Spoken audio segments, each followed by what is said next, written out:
লালমনিরহাটের সীমান্তবর্তী পাটগ্রাম উপজেলাকে মাদকমুক্ত করতে মাদকবিরোধী অভিযান জোরদার করেছে উপজেলা ও পুলিশ প্রশাসন। সম্প্রতি নবাগত উপজেলা নির্বাহী কর্মকর্তা উত্তম কুমার দাস ও ওসি মিজানুর রহমান যৌথভাবে মাদকের বিরুদ্ধে যুদ্ধ ঘোষণা করেছেন। বিস্তারিত থাকছে নুর ইসলাম নিরাতের তথ্যচিত্রে।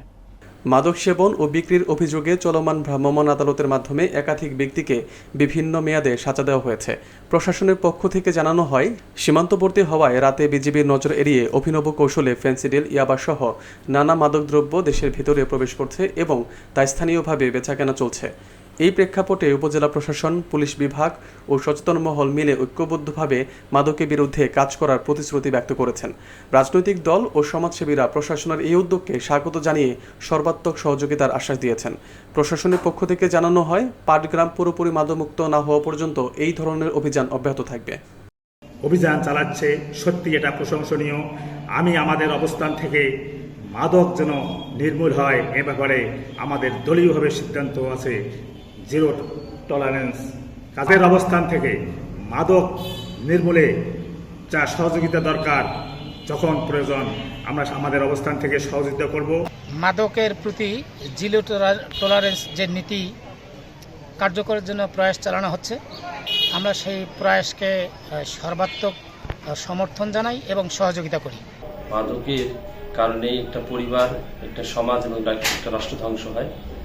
আমরা ইতিমধ্যে লক্ষ্য করতেছি পাটগ্রাম উপজেলায়, বিশেষ করে বিগত সরকারের আমলে পাটগ্রাম উপজেলায় বিভিন্ন জায়গায় মাদকের কারণে অনেক পরিবার, অনেক সমাজের অনেক মানুষ এটা ধ্বংসের শিকার হয়েছে। আমরা পাটগ্রাম উপজেলায় মাদককে নির্মূল করে জিরো টলারেন্স নিয়ে আসতে চাই। এর উদ্যোগে ইতিপূর্বে আপনারা দেখেছেন যে পাটগ্রাম ইউনো মহোদয় এবং ওসি মহোদয়ের নেতৃত্বে পাটগ্রামের বিভিন্ন জায়গায় মাদকের বিরুদ্ধে অভিযান পরিচালিত হয় এবং আমরা যারা আছি রাজনীতিবিদরা, আমরাও তাদেরকে সহযোগিতা করতেছি। আপনারা জানেন, থানার যোগদানের পর থেকেই মাদক বিরোধী অভিযান পরিচালনা করা হচ্ছে। এরই ধারাবাহিকতায় গত 10/7/2025 তারিখ যে মাদক বিরোধী অভিযান পরিচালনা করে 60 পিস ইয়াবা সহ একজন মাদক ব্যবসায়ী গ্রেপ্তার করা হয়েছে। নিয়মিত মামলা রুজু করে তাকে আদালতে সোপর্দ করা হয়েছে।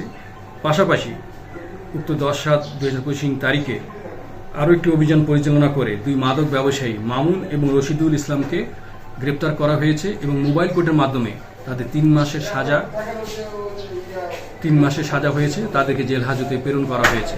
উদ্যোগের নিয়ন্ত্রণায় 2018 অনুযায়ী আমরা ইতিমধ্যে 3 জনকে আমরা কারাদণ্ড এবং জরিমানা করেছি। আমাদের মাদকের বিরুদ্ধে এ ধরনের মোবাইল কোর্ট অভিযান পরিচালনা অব্যাহত থাকবে।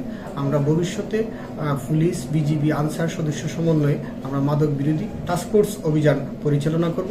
এছাড়া আমাদের ছাত্র সমাজ, যুব সমাজকে সচেতন করতে আমরা বিভিন্ন শিক্ষা প্রতিষ্ঠানে মাদক বিরোধী ক্যাম্পেইন অনুষ্ঠিত করব।